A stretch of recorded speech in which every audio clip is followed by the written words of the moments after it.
Welcome to Cancelled. Chapter 42.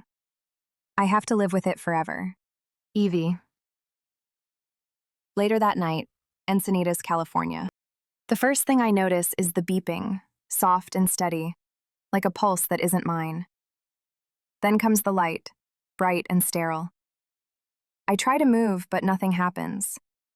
Everything aches with a dull, hollow pain that sits low in my stomach, radiating outward like an echo that won't stop. A woman steps in wearing navy blue scrubs, dark hair pulled back, eyes sharp but warm. She looks younger than I expect, confident and direct. Hi, Evie. I'm Dr. Kalani. I'm a gynecologic surgeon specializing in minimally invasive procedures. I'm the one who operated on you. She smiles. It doesn't settle anything inside me. It's a placeholder, something meant to ease what's coming next. It doesn't. You suffered a ruptured fallopian tube due to an ectopic pregnancy. The words don't process immediately.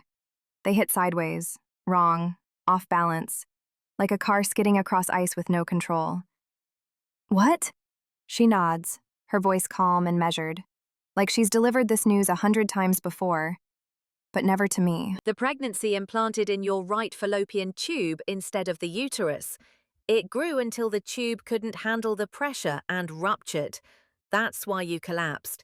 You were bleeding internally. A lot. Pregnant. Ruptured. Bleeding. The words sit in my chest like dead weight, crushing down on everything I thought I knew about my body, my life, my control over either. I had an IUD, I whisper, my voice barely audible. She nods, pulling a tablet from her coat pocket. You did, but according to your chart, it was placed 6 years ago. It's past the recommended window for effectiveness. Even then, nothing's 100%. It's extremely rare, but it happens. My brain refuses to catch up. Pregnant. I was pregnant. The word loops in my head like a broken record while she continues talking. You lost a little over a liter of blood. That's significant. We removed a hemoperitoneum clot the size of a softball. There's something almost impressed in her tone, like she's recounting a medical marvel instead of telling me my body betrayed me in ways I never saw coming. From somewhere behind me, Scarlett, when did she get here? Lets out a sound between a scoff and a groan, her voice raw and scratchy.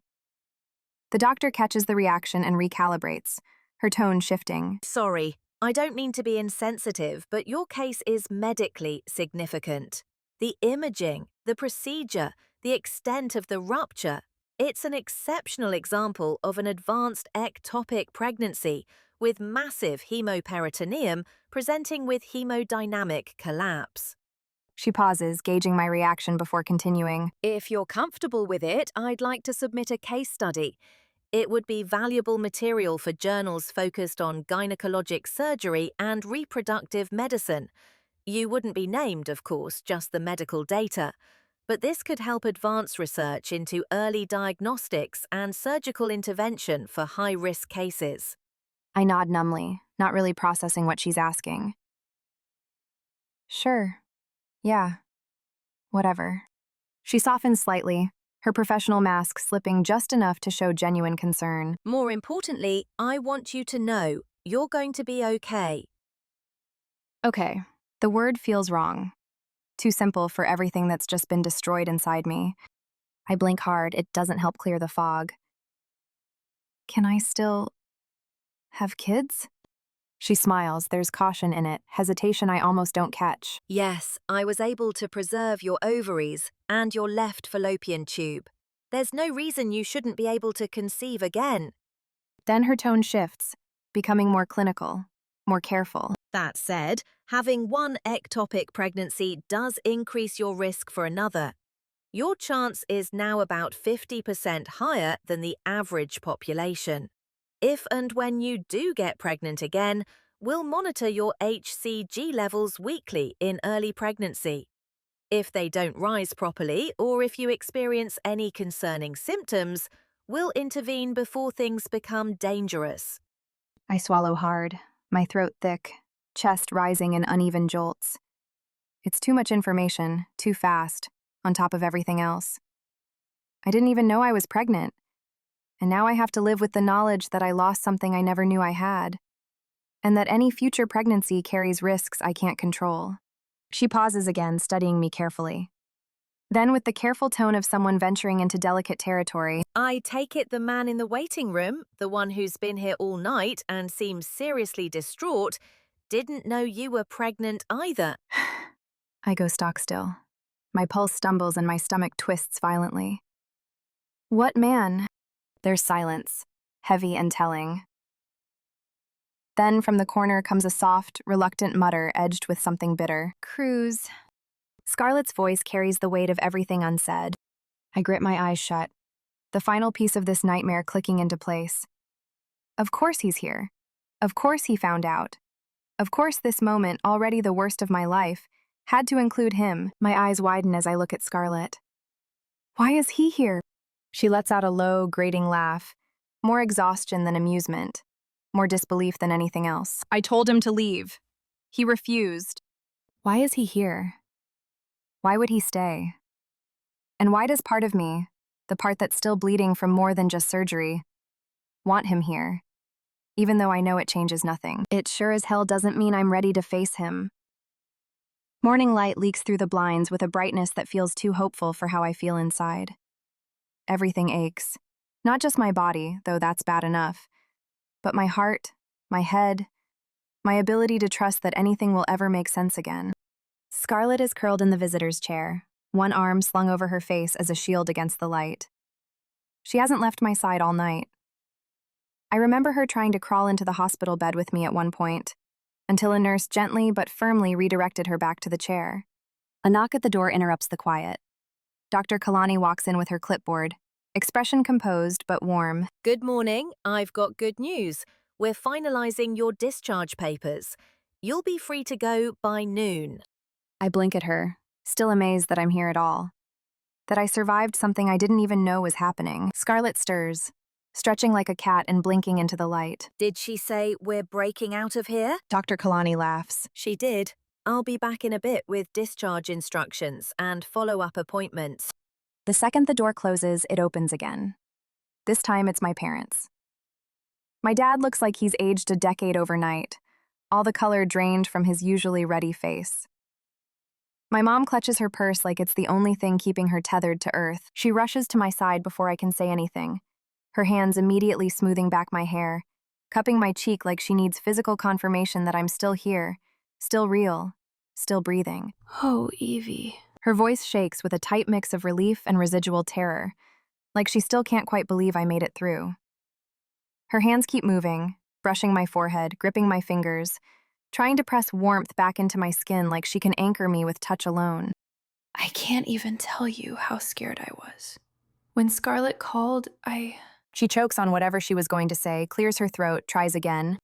I swallow hard, forcing what I hope looks like a reassuring smile. I'm okay, it was just a lot. My dad leans in to press a gentle hug against my uninjured side, then steps back to give me space. My mom keeps staring at me like she's memorizing my face, like she's still not entirely convinced I'm real. I'm here, Mom, I say softly.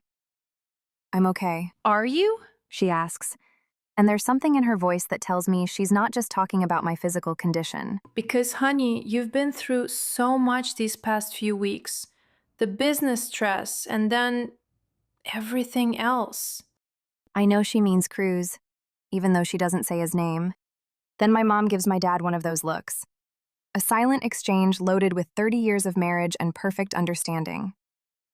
He nods and steps out, Scarlett following after, squeezing my hand once. When we're alone, my mom sits on the edge of the bed, fingers brushing invisible lint off the hospital blanket. It's a nervous habit I recognize, one that means she's working up to something important. I need to ask you something, She says softly. and I want you to know that whatever you tell me, I'm on your side. Always. I brace myself. Are you going to tell him? I blink, playing dumb even though we both know better. Tell who? She tilts her head with the patient expression of a mother who's had decades of practice seeing through her daughter's deflections. Cruz. I look away, focusing on the generic hospital art on the wall.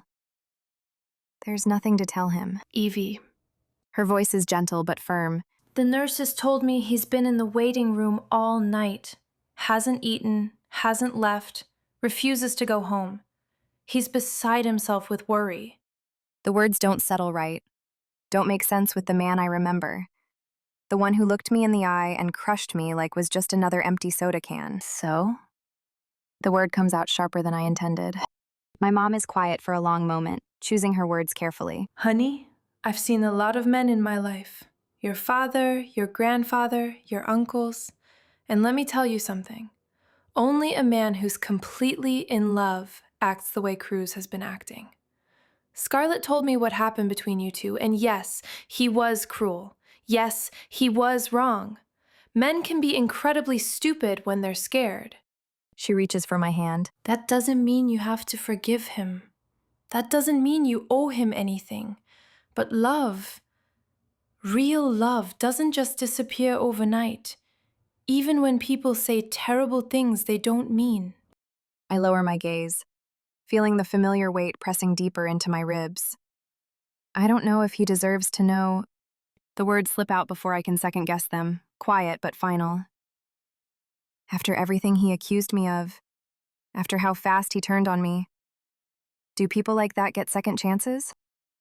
She doesn't answer immediately, just watches me with the careful attention of someone trying to read between the lines. I force out another breath, the weight pressing deeper into the space that used to hold something more. I didn't even know I was pregnant, and now I have to live with it forever. I can't give him that piece of me, not right now. Not when I'm still trying to survive it myself.